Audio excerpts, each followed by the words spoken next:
There's a really famous passage in the Bible that I think a lot of people have heard of, but almost no one knows where it's from. So it goes like this. Those who sat in darkness have seen a great light. Sometimes you hear a variation on the same theme. Those who walked in darkness have seen a great light, but the general vibe is essentially the same. Here's the holy people of God living in darkness, hopelessness, and despair. And now, in the fullness of time, God comes and gives them new life, salvation, redemption. It comes from this really famous passage that you find in the book of Isaiah, chapter 9. So the prophet basically says this: in former times, the Lord has brought into contempt the land of Zebulun and the land of Naphtali. But now those who sat in darkness have seen a great light. Obviously, it kind of begs the question, what's the deal with Zebulun and Naphtali? It's kind of a long answer, but we got time. So, as a matter of background, when you look at the Hebrew scriptures, there was a really notable Old Testament figure named Jacob. And Jacob was eventually renamed by God himself to acquire a new name. So his new name was Israel. Israel had 12 sons, and the 12 sons eventually gave rise to the 12 tribes of Israel.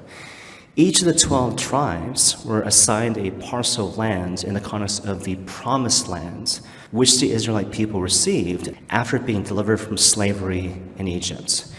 Eventually, because of various forms of infighting, the kingdom of Israel was divided into the north and the south. So the 10 tribes of the north, the 2 tribes of the south. The 10 tribes of the north, they called themselves Israel, which was ironic because actually they fell away from the one true God of Israel. They started worshiping pagan gods like Baal and Moloch. The southern tribes, the southern kingdom, they called themselves Judah, and they were the ones who remained faithful to the one living and true God. So you circle back to Zebulun and Naphtali.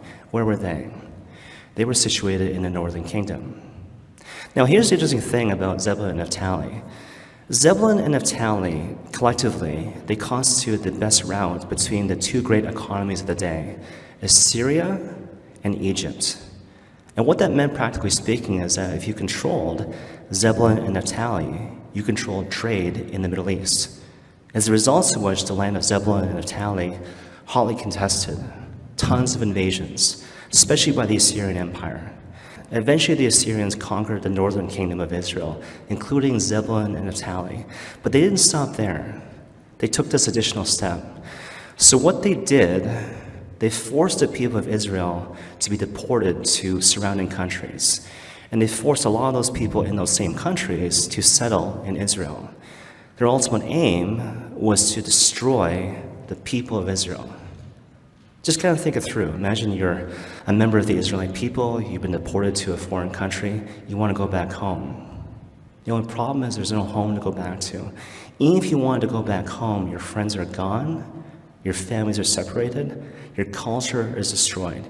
People are living where you used to live. So the things that you knew, the things that you held close to your heart, the things that you loved, they're gone. And so even though there eventually arose this great prophecy on the lips of people like Ezekiel and Isaiah saying that, don't worry, one day the Messiah will come, the new Davidic king, bringing about a new kingdom of Israel, which will have no end. The people were like, I don't know. I don't know if I believe that. Our homes have been destroyed. Everything we held dear, gone, seemingly forever. And so forgive me if I don't seem to believe in the possibility of salvation and redemption. And that's the northern kingdom. That's the story of Zebulun and Naphtali. Now you hold that thought and you think about the gospel. Gospel of Matthew chapter 4.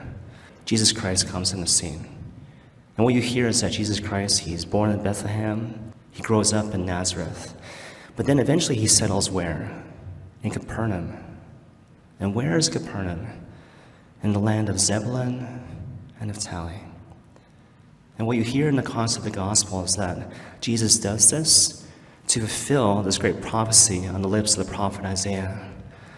Land of Zebulun, land of Naphtali, on the road by the sea, across the Jordan, Galilee to the Gentiles. Those who sat in darkness have seen a great light. For those who sat in the region and the shadow of death, light has dawned. And what you hear is that from that point on, Jesus begins to proclaim the gospel. Repent, the kingdom of heaven has come near. Now what he does is kind of interesting. He restores Israel, but not in the way they expect. So in place of the 12 tribes, he appoints, of course, 12 apostles. And he establishes a new kingdom, which is the church. It's not bound by ethnicity. It's not limited by geographical boundaries. It's something which extends to the entire world because it's centered on Christ. And that kingdom will have no end. Now, just to be clear, when you hear the story about Zebulun and Naphtali and the gospel, I want to be clear about what the takeaway message is, right? The takeaway message is not simply that God can bring hope to seemingly hopeless situations. It's a little more subtle than that. God's grace, by its very nature, is very much a gift and a task. Freely given, freely received. Never deserved, never earned, but given to me, given to us, all the same. It's the nature of love, it's the nature of a gift, but at the same time, very much a task. There's something I need to do to unlock the lock or to unwrap the gift. So in this situation, what comes to mind? Two things, actually. So first of all, when you think about this notion of Zebulun, Naphtali, and the gospel, the first thing that comes to mind is sometimes it's really important to let go of your attachment to that which came before, to fully receive that which is new. Sometimes it's really important to let go of your attachment to that which is old, to that which came before, to fully receive that which is new. Even though the thing which came before was good and valuable, something you liked, something you loved, something which served a particular purpose, at least for a certain period of time.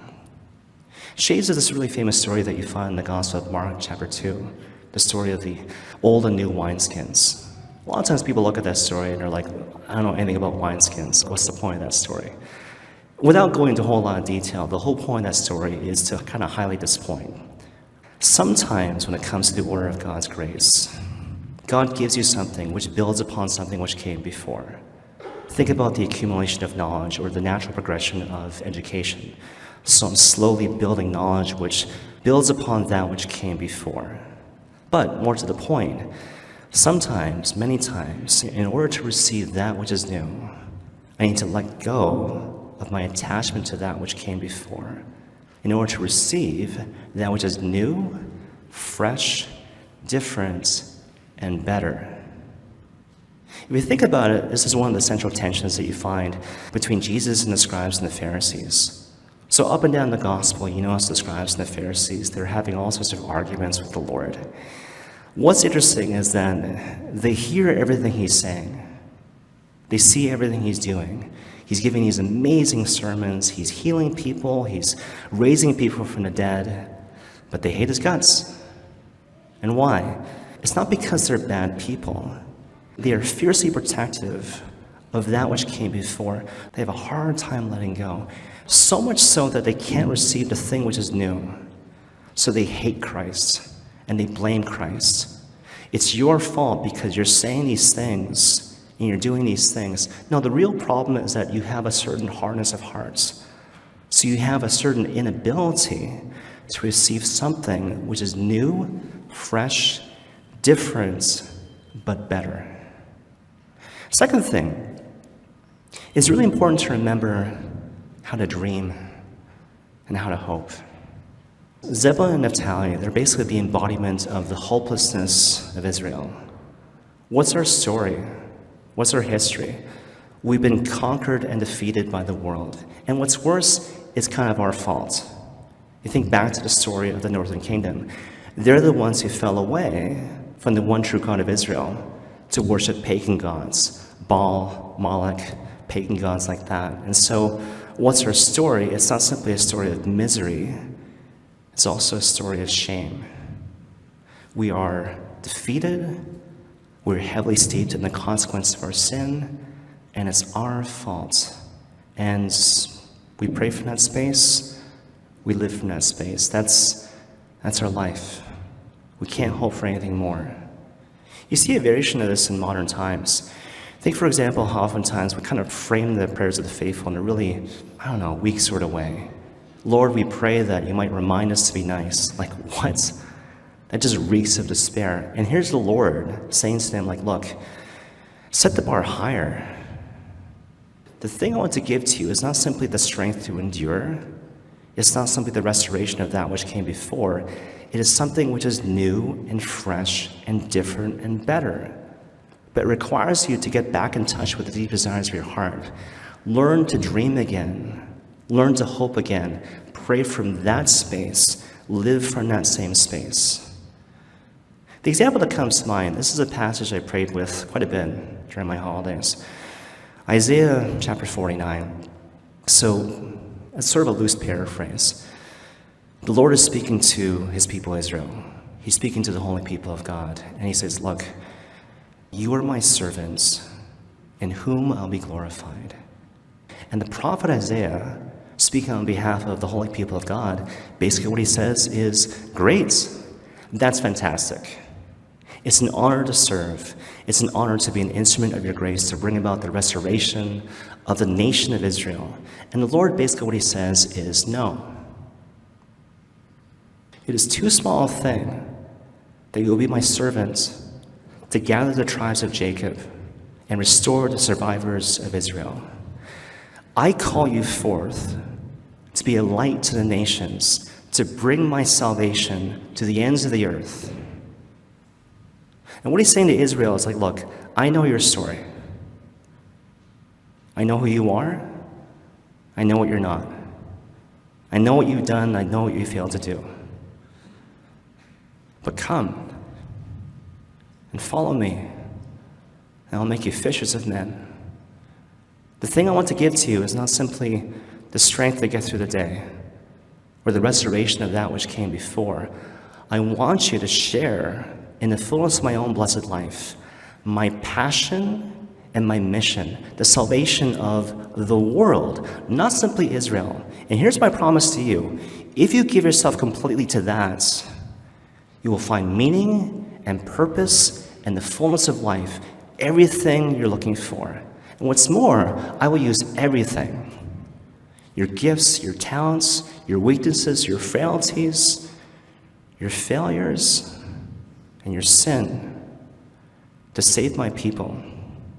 So come follow me. Let's save my family. Let's save my kids. One final example on with this. In the 19th century, there was this really pious Catholic woman named Elizabeth who was married to this French doctor named Dr. Felix Lazier. And after they got married, Felix was very open about the fact that he hated the idea of God, the church, and religion.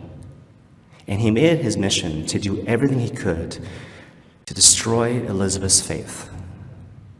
And so throughout the course of their marriage, he gave her all sorts of anti-Catholic books and articles, invited friends to their home to argue with her, and of course argued with her himself. And this went on for years. Eventually Elizabeth developed breast cancer, and she made a resolution in her heart. I will offer up all my sufferings for the conversion of my husband. A year later, she was on her deathbed, and she said to her husband Felix, after I die, you will convert, you will become a Catholic, and you will become a Dominican priest. And he was like, no. I've always hated God. I hate God now. I will always hate the idea of God. So thank you, but no.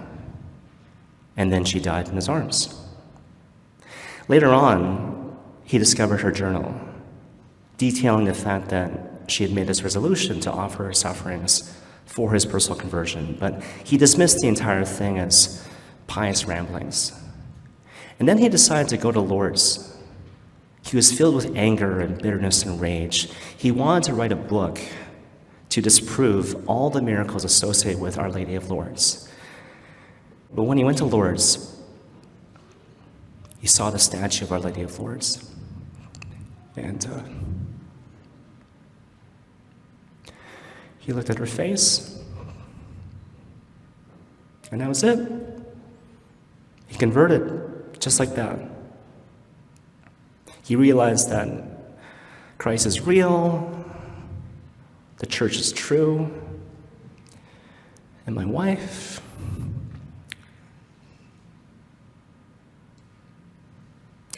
my beautiful, amazing wife, was so holy. And she prayed so much. And she suffered so much, such that I might be saved. And I had no idea who she was, really, until now, after her death. Years later, Bishop Fulton Sheen attended a retreat where he heard for the first time the story of Elizabeth Lazier.